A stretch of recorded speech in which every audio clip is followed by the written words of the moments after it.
Greetings, Nick with Sweetwater here, and the guy I'm lucky enough to be speaking today is Corey Taylor, a man who really needs no introduction, but guess what? I'm going to give him one anyway. As you all know, he fronts not only one multi-platinum act, which is good for most people, he fronts two, Slipknot and Stone Sour. But wait, there's more. He's written several best-selling books, and they're good. I've read them. They're not only good, they're damn good. Think Henry Rollins meets Anthony Bourdain, and you're close. He's also got another band that he started last year during the pandemic, CMFT, and they did an amazing live stream called For or Against Them last year. And if you didn't see that, shame on you. Try and right that wrong immediately, because they're really good. Pyro the lot. But there's more. He does acoustic shows. He does spoken word, and I've also seen those. He also MCs major events. And check this out, he's even spoken at Oxford University in England, which is the oldest and most prestigious English-speaking university in the world.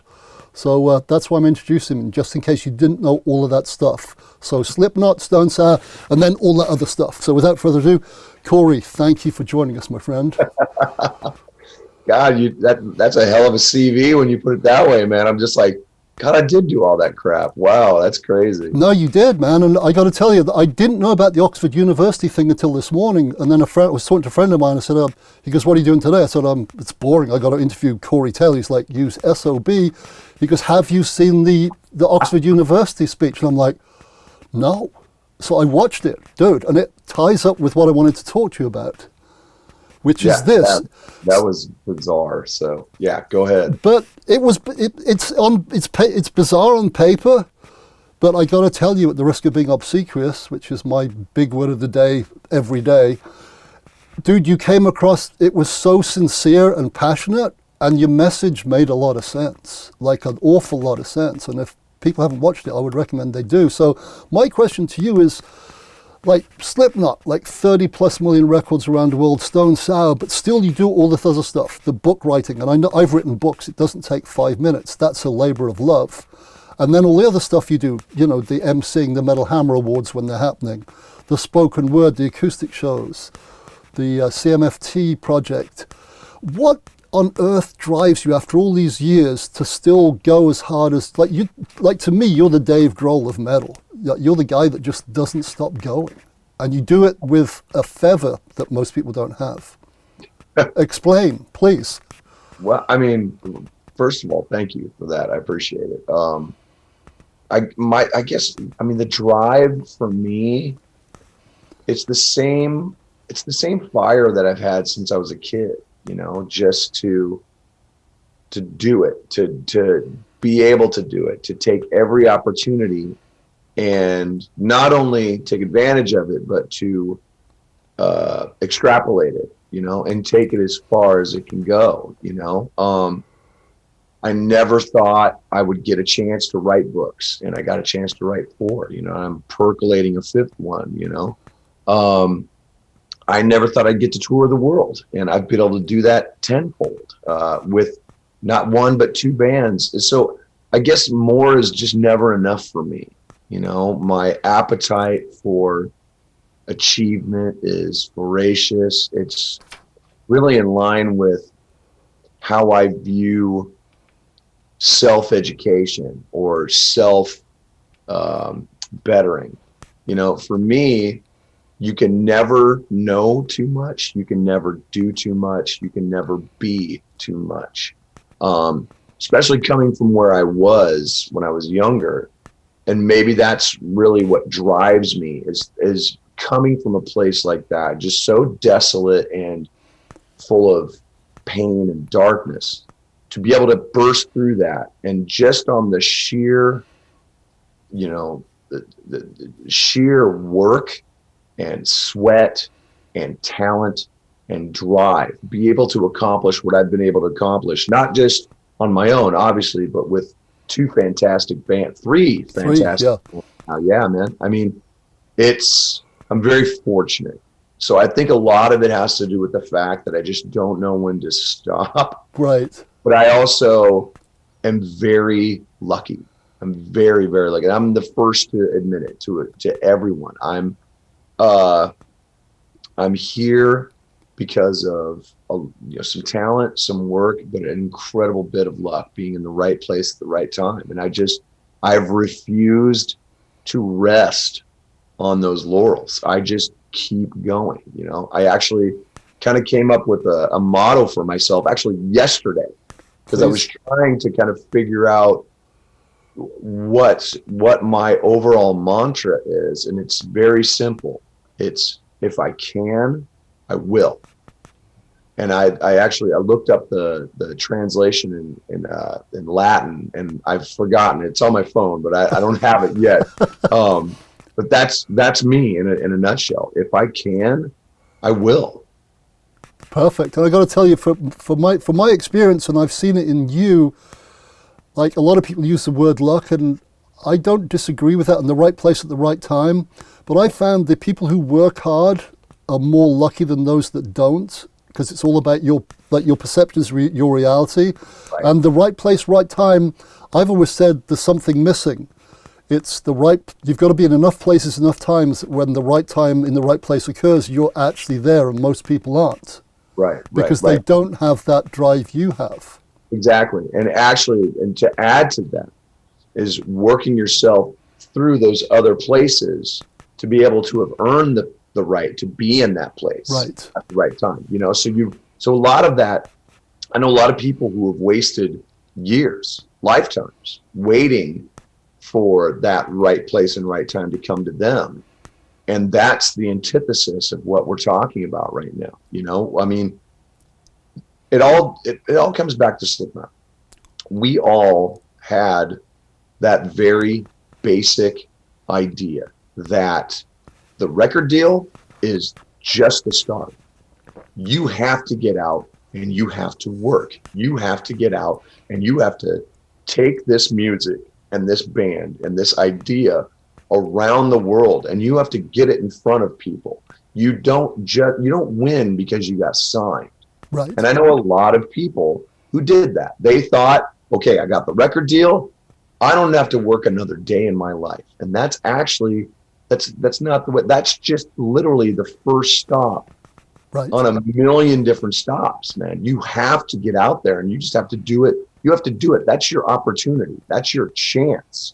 You either grab the ball and run with it, or you sit at home and wait for people to come and play with you. And that's just not the way it is. The thing that I admire about you a lot, once again at the risk of being obsequious, is that you always take chances. One of the most memorable things I've seen in living memory, which has been shortened somewhat because of the lifestyle, but I remember there was a download, and for those watching who don't know what download is, it's the mother of all metal festivals. It started in the 90s. I was lucky enough to be at the first one because I'm old, and Slipknot was headlining the Saturday, I think, and it was like 93,000 people in a field.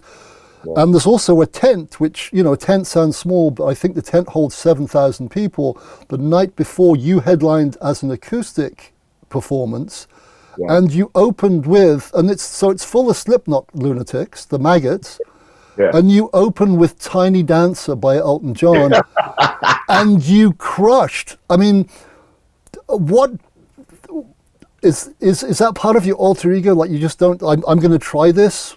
Because Tiny Dancer by Elton John to metal fans, and I can see bikers trying the hardest not to cry because they all love the song. Yeah. I mean, it was crazy. I don't know what it is. To be honest, it doesn't even occur to me that I'm trying something. Right. I just do what I want. Like, if I get an idea in my head, I will go out and do it. It's kind of the same mindset that I have when it comes to like the guest appearances that I do. Right. Like I've done everything from, Code Orange and Korn to stuff like the Moonshine Bandits. And, I do what I'm feeling. And if I'm not feeling, trust me, I've turned down a lot because I'm not feeling it. But when it comes to the stuff that I want to do, I'm like, if I'm interested in it, then I'll do it. So something like that it didn't even occur to me that it might backfire on me. Right. And I think because of that, if I had gone out there and meekishly been like, oh, I really hope they like this. I really, I walked out there and I said, I'm going to play songs that I want to play for you. And you're either with me or not. If you're not, there's the door. I remember that. It was great because you basically said, I don't care about you. This is for me, but hope you like it. And that's my career. Yeah. That's my career in a nutshell. That's the reason that I write the stuff that I write. I do the stuff that I do. I'm not leaning into what you want. No. I don't cave to, the mob, whatever that means. I write for myself and I share. I don't write specifically for them. I don't perform specifically for them. I mean, it was a chance. It was a chance doing this solo album, right, because I had so many people push back on me for the material that's on it, because they were expecting this dark, right, acoustic, melodrama, basically, which I have done, but I've never done it in huge chunks, and because they didn't get what they expected, a lot of people were mad at first. And I was like, I don't play to your expectations. I do what I want. And if you don't like that, we'll get you next time. How about that? Yeah, no, that's great. I mean, that's one of when people ask me for advice, I'm always, you've got to be selfish, because if you try and make it doing something you're good at by playing something you don't really like it to please the masses. I've got so many friends who look back with anger and sadness because they didn't get the elusive deal, and they didn't even like what they were trying to do because they kept bandwagon jumping. So that's a great example of what you just said. You've got to be selfish, which is kind of what you're saying. You're being selfish. No, absolutely. Yeah. I mean, the whole reason for making music is because you're doing it from the heart. Right. And who knows what you want better than your heart, man? And that's one of those cases where being selfish is actually a good thing, because we're all selfish. Yep. Everything we want is a selfish one. Yeah. It doesn't necessarily mean it's a bad or a good thing. Sometimes being selfish can be very, very good. It means you get exactly what you're needing, So for me, being selfish and, leaning into the music that I want to play and leaning into the music that I want to write means that not only have I been able to be on one of the heaviest albums, arguably, of all time, which is Iowa. Right. I've also been able to record a very obnoxious and filthy Christmas song to raise money for the Teenage Cancer Trust. So, I mean, where do you lose on that?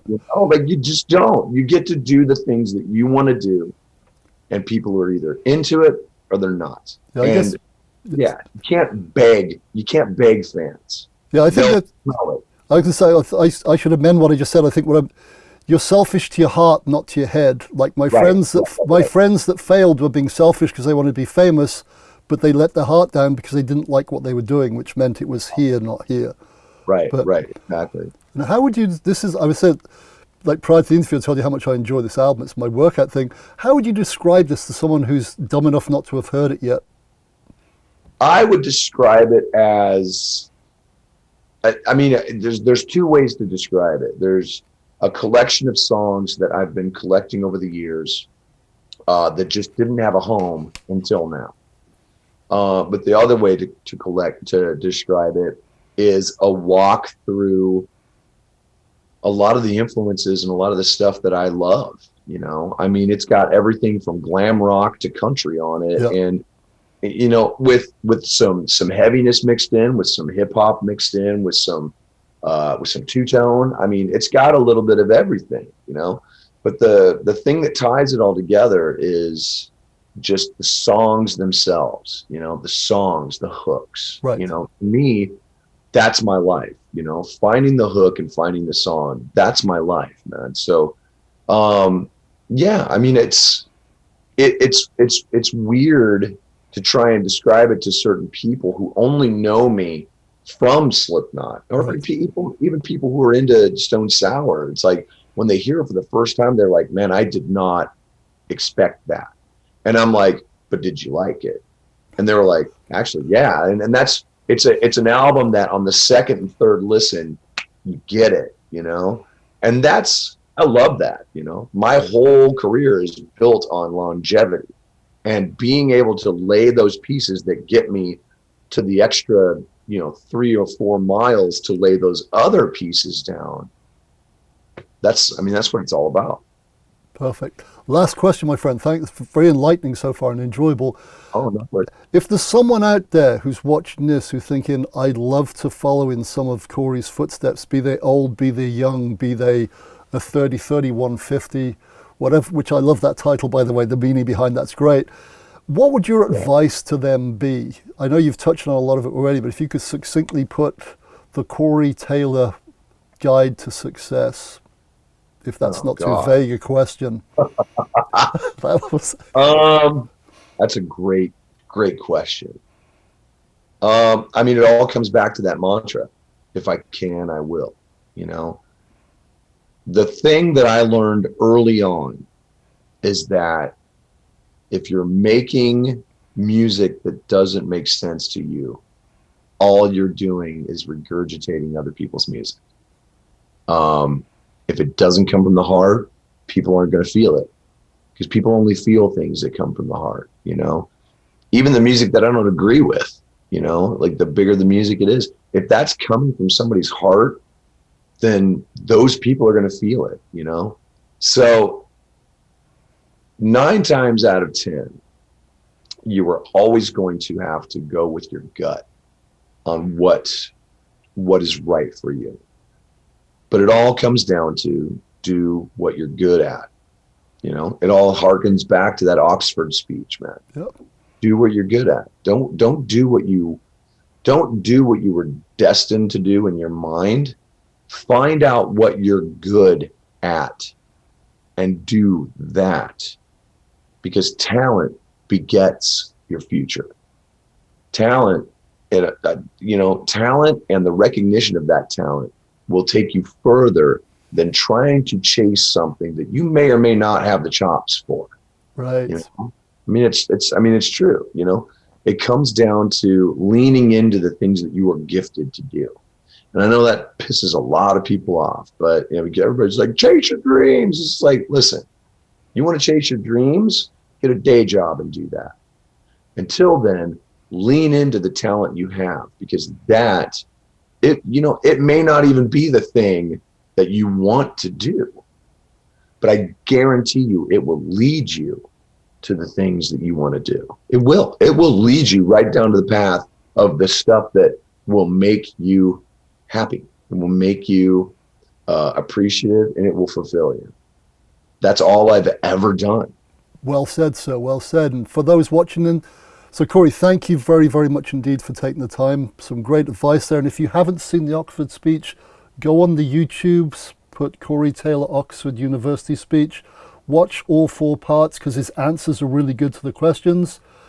And he's living, breathing proof that his idea works. So Tony Robbins as well, I should add that. Anthony Bourdain, Henry Rollins, Dave Grohl, and Tony Robbins. Thank you, Corey Taylor. Take care, buddy. You too, brother.